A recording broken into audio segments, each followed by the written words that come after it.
Hey, how's it going everyone? Saintsfan back again with another GTA 5 video, and today we're going to be continuing to talk about the new DLCs or the upcoming DLCs that Rockstar announced earlier this week on their newswire. Since that news has come out, I've seen a lot of people asking the question, when will these DLCs Rockstar announced come out and what will be in them? And while we don't know 100%, I think it's safe to say we can make some pretty accurate guesses just based off of Rockstar's past with GTA Online DLCs. So if you are one of those people who want to know or who like to speculate on this type of stuff, then this video is going to be for you. Now, the dates and when these DLCs will be released, I think it is just sort of common sense.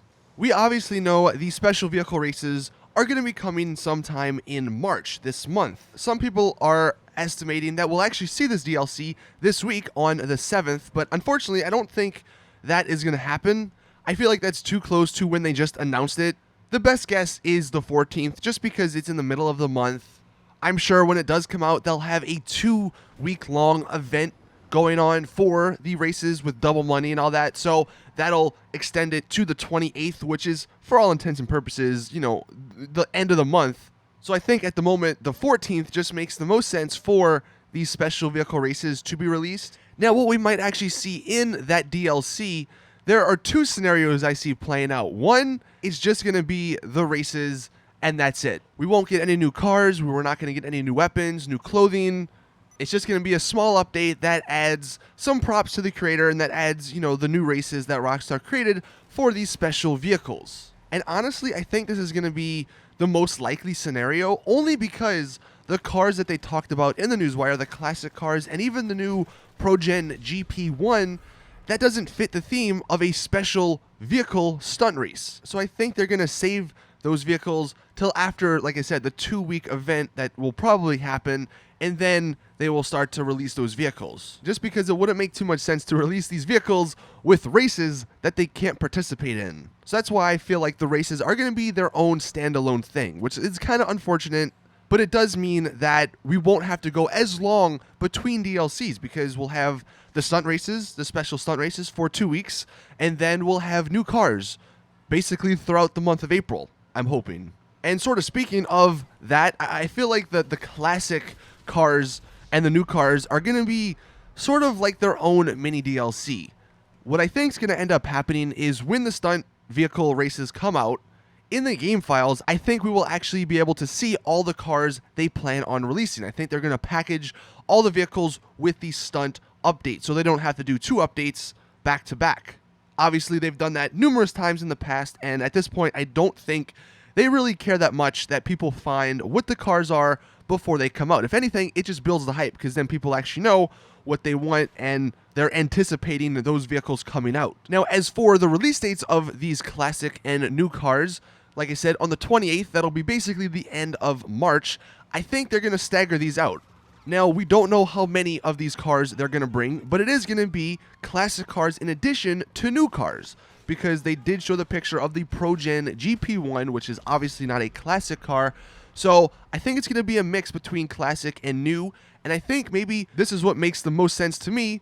Each week, there's a classic and a new car, and there's so many. Like, there's an abundance of classic cars to choose from, so I don't see them running out very quickly.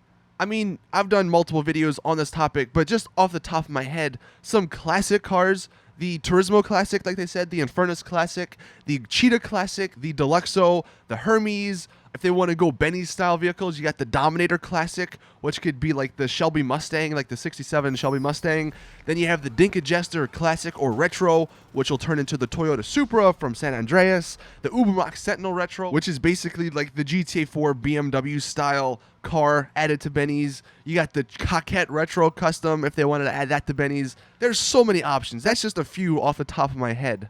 And that's just the classic ones. I'm not even counting the Pro-Gen GP1 and whatever other new ones they come up with. So I think what's going to end up happening, because they've seen over the last, I guess really year, I mean, most recently the last month or two, when there's nothing in GTA Online and people just start complaining, I think what they're going to end up doing is stretching these classic and new cars out until the military DLC, or until a week or two before the military DLC. because then that's less people complaining, more people anticipating new cars, new DLCs, and it works better for them. So depending on how many cars they release from the 28th of March through whatever the last Tuesday is in April, I feel like for each week we're going to get some new cars. And then they're probably going to add the new adversary modes as well, just because they like to package the cars in the adversary modes at the same time. And that'll take us through April. And what I think is going to end up happening after that, like after all these classic cars and new cars are released, there might be a week or so of downtime, and then they'll release some more information about the military DLC, whether it's a trailer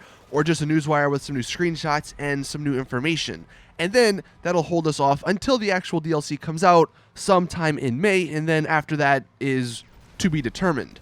Now, what I think we'll actually get in a military DLC, apart from the obvious stuff, well, the one thing that they said, gun running, I think we're going to see the cut weapons return. If you guys remember, a super long time ago, I mentioned about these cut weapons. There was the SCAR, the XM8 grenade launcher. I think there's a few other ones, but I believe we're going to see those finally added in this update. Some cut vehicles. I believe we're going to be seeing the Mammoth Squatty, which is actually one of the pictures you see on the Warstock website. I think that might be making its way. Obviously, the Mammoth Hunter, that's kind of a given. If that doesn't come, oh man, I don't know. People will freak out. The HVY APC, like from GTA 4, I think that's a pretty obvious one as well. I'm sure most of these will probably cost like $3, $4, $5 million. It wouldn't surprise me. I would actually like to see the hovercraft. I don't know if it will, because I don't know if it's too goofy of a vehicle, but I think it'd be kind of fun. An anti-air vehicle. I'm not entirely sure how this would work exactly, but people have been asking for that for quite some time to deal with the Hydra griefers. So if they do plan on adding more vehicles to the sky, which can cause havoc, then I think some sort of anti-air system is kind of needed. I believe we're also going to be able to buy the laser, just because Rockstar can get people to buy it. At this point, nobody really ever goes to the military base to go get it, because you got your Hydra that you can call pretty much anywhere. So if they had the option to buy the laser, then I'm sure some people out there would buy it just to have it. So they could probably make that like $2 million and people would spend it.